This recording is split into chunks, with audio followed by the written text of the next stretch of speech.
Welcome to my channel shock சமையல். நான் halwa puri ready பண்ண போகிறேன். அதுக்கு செய்முறையை காட்டுறேன் பாருங்கள்.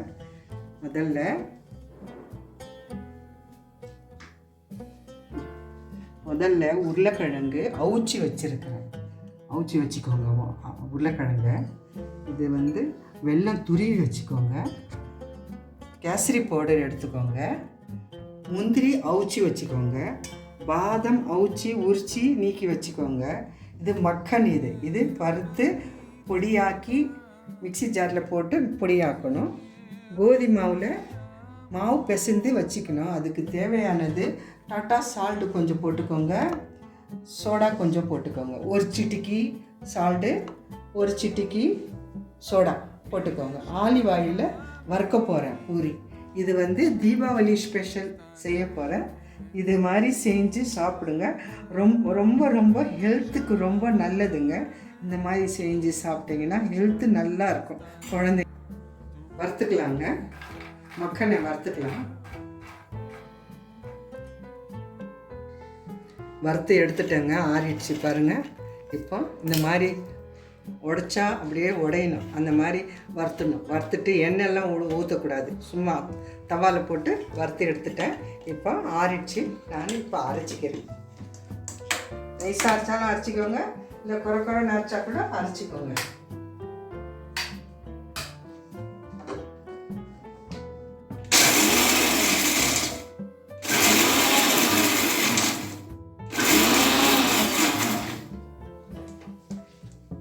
ரொம்ப நேரம்லாம் அரைக்க வேண்டாங்க. இவ்வளோ அரைச்சா போதும். பாருங்கள், இவ்வளோ அரைச்சா போதும்.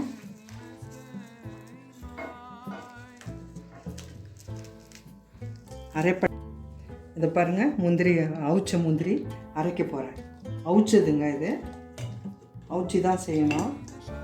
பூரிக்குள்ளே வைக்கிறது ரொம்ப டேஸ்ட்டாக இருக்கும்.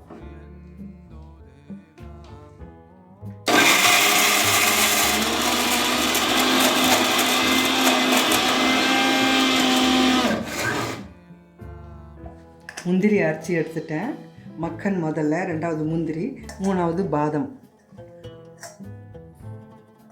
உங்களுக்கு எவ்வளோ தேவையோ அவ்வளோ பாதம் போட்டுக்கலாம். கொஞ்சம் வேணுன்னா கொஞ்சம் பூரி சொல்கிறீங்கன்னா கொஞ்சம் போட்டுக்கலாம். நிறைய வேணும்னா நிறைய போட்டு செய்யலாம். 100 பேருக்கு செஞ்சு கொடுக்கணுன்னு சொன்னால் செஞ்சு கொடுங்க. இந்த மாதிரி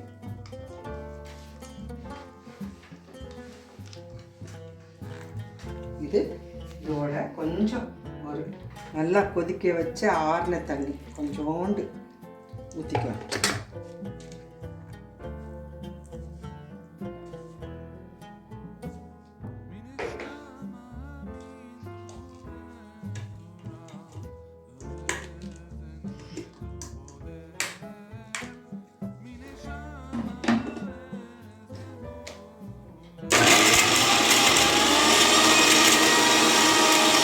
பட்டிச்சான்னு பார்க்கலாம்.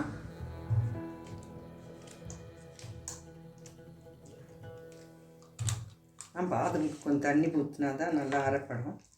கொஞ்சம் தண்ணி விட்டுக்கலாம். கொஞ்சம் தண்ணி ஊற்றிக்கலாங்க. ஒரு ஸ்பூன், ஒரு அரை ஸ்பூன், பெரிய ஸ்பூனில் அரை ஸ்பூன் தண்ணி ஊற்றிக்கலாம்.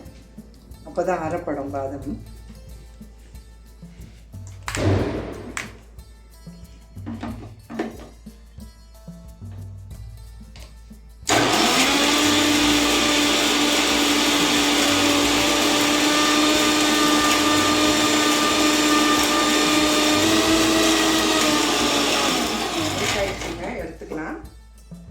நல்லா நைஸ் ஆகிடுச்சு. எடுத்துக்கலாம். பாதமை இதில் எடுத்து மக்கனில் முந்திரியில் எடுத்து ஒன்றா போட்டுக்கலாங்க. ஒரே கடாயில் போட்டுக்கிறேன். உருளைக்கிழங்கு இதுலேயே மேஷ் பண்ணி அரைச்சிக்கலாம். கொஞ்சம் உருளைக்கிழங்கு அரைச்சிக்கலாங்க. கையில் இந்த மாதிரி அமுக்கி போட்டுக்கோங்க. போட்டு ஒரு 4 உருளைக்கிழங்கு எடுத்தேன். பெருசு 4 இருக்குது, 5 இருக்குது, சின்னது 1 எடுத்துருக்கிறேன். இது அவிச்சிட்டு தான் செய்யணும் எல்லாம்.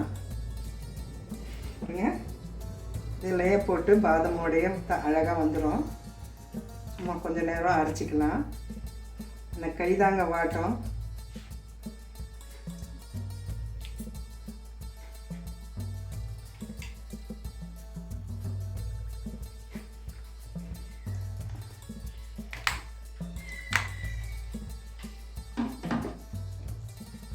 சும்மா ஒரு சுற்றலாங்க.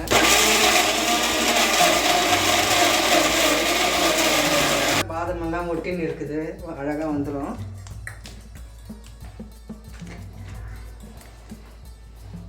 பாருங்கள், இந்த மாதிரியா வந்துச்சு பாருங்கள். நல்லா உருளைக்கிழங்கு நீங்கள் இது இந்த மாதிரி தான் இருக்கணும், உருண்டையாக இருக்கக்கூடாது. உருளைக்கிழங்கு இதெல்லாம் போட்டுக்கலாம். பாதமும் இதில் நல்லா அரைப்பட்டுச்சு பாருங்கள். உருளைக்கிழங்கு எவ்வளோ மாவு மாதிரி ஆயிடுச்சு பாருங்கள். கையில் எல்லாம் மேஷ் பண்ணக்கூடாதுங்க, மிக்சியில் தான் அடித்து போடணும். கேசரி பவுட்ரு ஒரு 1/4 ஸ்பூன் போட்டுக்கலாமா பாருங்கள். ஒரு 1/4 ஸ்பூன் போட்டுக்கோங்க. இதுலேயே எல்லாம் அரைக்கிறீங்கள இதுலேயே போட்டுக்கோங்க. போட்டுக்கின்னு இந்த அரைச்சம் பாருங்கள், அந்த ஜார் தண்ணி அதுலேயே கலக்கிக்கலாம். இதில் இப்படி போட்டுக்கின்னு எல்லாம் ஒன்றா போட்டுக்கோங்க. போட்டுக்கின்னு கேஸில் வச்சுக்கலாம். இப்போ இதில் வெல்லத்தை துருவிட்டு போட்டுக்கணுங்க. ரொம்ப நல்லா இருக்குங்க இந்த அல்வா. முதல்ல அல்வா செஞ்சுட்டு அப்புறமா பூரிக்கு மாவு பிசைந்துணும். வாங்க வெல்லம் போட்டுக்கலாங்க. ஒரு ஒரு உருண்டை வெல்லங்க இது. துருவி பருக்க வச்சுருக்குறோம் பாருங்கள். இந்த மாதிரி துருவி போட்டுக்கோங்க. அடி பிடிக்காத அளவுக்கு இது கிண்டினே இருக்கணும். எதுவுமே போடக்கூடாதுங்க, நெய்யெல்லாம் போடக்கூடாதுங்க. இப்படியே கிண்டணும். இந்த வெல்லத்தில் தண்ணி விடும், இந்த தண்ணியிலையே கிண்டினே இருக்கணும். இன்னும் கொஞ்சம் திரிக்கிறோம்.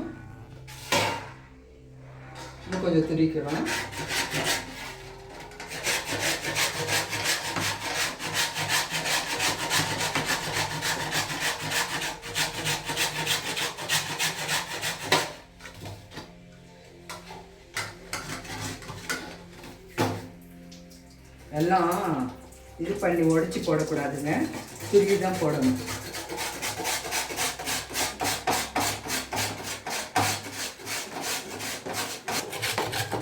பாருங்கள், இந்த மாதிரி கிண்டினே இருக்கணுங்க, கிண்டினே இருக்கணும். நம்ம இது செய்யணும் பாருங்கள், களி செய்கிற அளவுக்கு வரணுங்க. அந்த திட்டத்துக்கு வந்தால் தான் வெந்துடுச்சின்னு அர்த்தம். ஆனால் அடி பிடிக்கக்கூடாது, கிண்டினே இருக்கணும். கொஞ்சம் வெல்லத்தை துரிக்கிறேன். இதில் சர்க்கரை கூட போடலாம், ஆனால் நாங்கள் சர்க்கரை சேர்க்குறது இல்லைங்க, வெல்லம் போட்டே செய்ய போகிறேன். ஹெல்த்துக்கு ரொம்ப நல்லது, வயிற்றுக்கும் நல்லதுன்னு சொல்லி நான் வெல்லம் போடுறேன். சரி மேல் பாருங்கள், எண்ணெய் 1 ஸ்பூன் போட்டேன். ஒரே 1.5 ஸ்பூன் எண்ணெய் போட்டுக்கோங்க. போட்டு இந்த மாதிரி ரவுண்டாக பிசைந்துக்கோங்க. நல்லா சாஃப்டாக இருக்கும் பூரி. அப்போ தான் சின்ன சின்னதாக ரவுண்ட் ஆக்கிடலாம். அப்புறமா நல்லா மாவு நல்லா இந்த மாதிரி வச்சு நல்லா பிசைந்துக்கணும். இதால் 3/4 போட்டேங்க. கொஞ்சோண்டு மேல் மாவு எடுத்து வச்சுக்கோங்க ஒரு டப்பாவில்.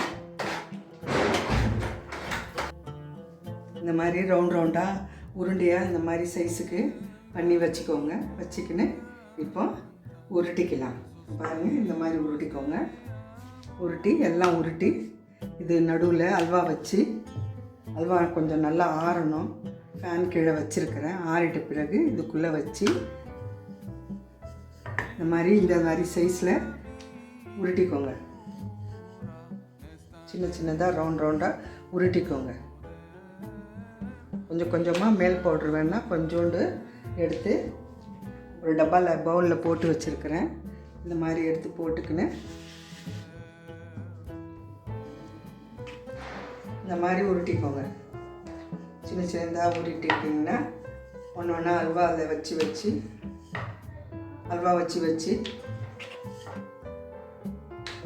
வறுத்துக்கலாம். பாருங்கள், அல்வா ரெடி ஆகிடுச்சு. இந்த பதத்துக்கு வரணும். ஏன்னா இந்த பதத்துக்கு வந்த பிறகு தான் இப்போ பூரிக்குள்ளே வச்சு மடித்து எண்ணெயில் விடணும். ஆலிவ் ஆயில் சூடாகுது. ஆலிவ் ஆயில் சூடாகுது. இப்போ அல்வா வச்சுக்கலாம். இந்த பதத்துக்கு நல்லா ஆறிடணும், மெயினாக ஆறணும், ஆற வச்சு தான் போடணும். இப்போ நான் சாப்பிட்டு பார்க்குறேன். சூப்பர். இந்த மாதிரி செஞ்சு என் ரெசிபி சாப்பிட்டு செஞ்சு பார்த்து சப்ஸ்கிரைப் பண்ணுங்க என் சேனலுக்கு. இது உருளைக்கிழங்கு போட்டதுனால கொஞ்சம் 2 ஸ்பூன் வச்சே போட்டுக்கிறேன். நான் கரெக்டாக வரணும் எல்லா மாவுக்கும். அதனால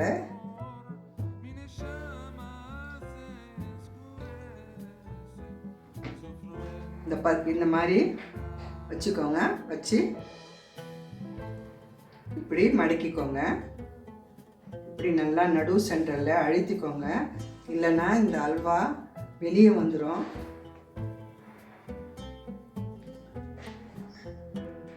இந்த மாதிரி வச்சுக்கோங்க.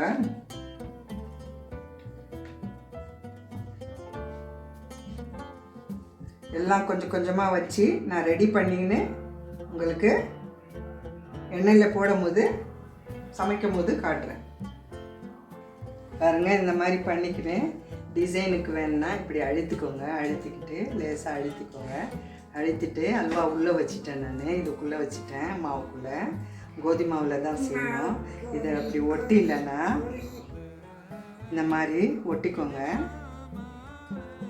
இந்த மாதிரி டிசைன் பண்ணிக்கோங்க கையில் சிம்பிளாக. இல்லை உங்கள்கிட்ட இருந்தால் அந்த மாதிரி கூட பண்ணி கூட போடுங்க. அந்த டிசைன் விற்கும். இந்த மாதிரி நான் கையிலேயே பண்ணிப்பேன். இந்த மாதிரி பண்ணிக்கோங்க சிம்பிளாக.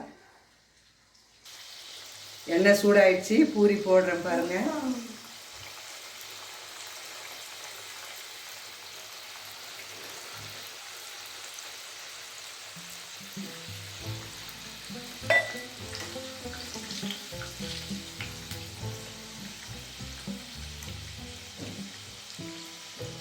எண்ணெய் சூடாயிடுச்சிங்க. பூரி போட்டாச்சு. வறக்கட்டும். நல்லா செவந்த பிறகு திருப்பி போட்டுக்கலாம். அவசரப்படக்கூடாது. இதில் இருக்கிற அல்வா வெளியே வந்துடும். அவசரப்பட்டால் பொறுமையாக தான் பண்ணணும். இந்த நேரத்துக்கு வந்த பிறகு எடுத்துக்கலாம். 2 ஆயிடுச்சு, எடுத்துக்கலாம்.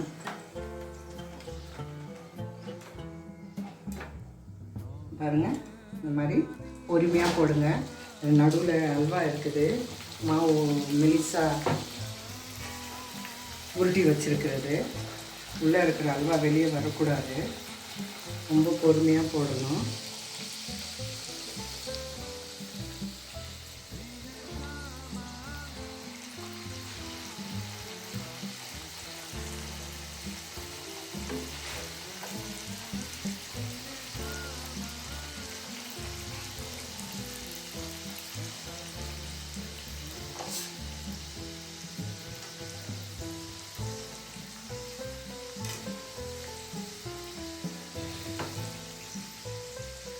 ஆகலைங்க, ஆகட்டும். எடுத்துக்கிறோம். நல்லா செவந்த பிறகு எடுத்து போட்டுக்கலாம்.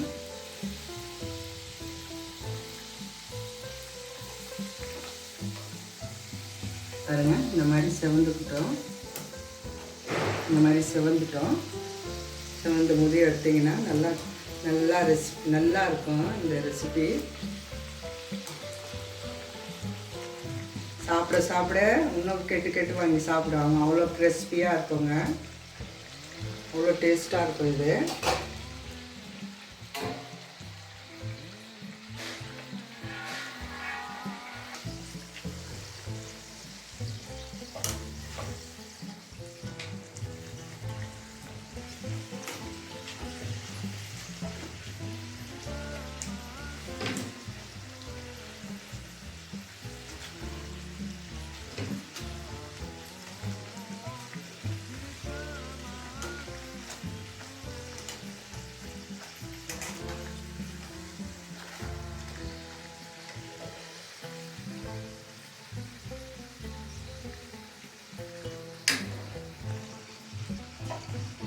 எடுத்துக்கலாங்க. நல்லா செவந்த பிறகு எடுத்துக்கலாம்.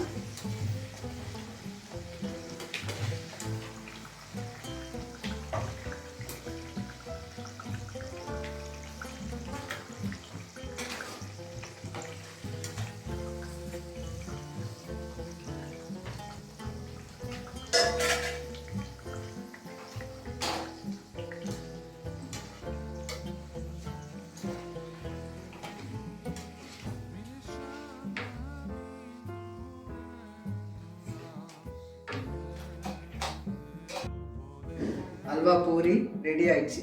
பாருங்கள், இந்த மாதிரி பதத்துக்கு அல்வா செஞ்சுக்கின்னு இந்த மாதிரி சுட்டுக்கோங்க. சுட்டு நான் செஞ்ச மாதிரி செஞ்சு சாப்பிட்டு கமெண்டில் எப்படி இருக்குன்னு சொல்லுங்கள்.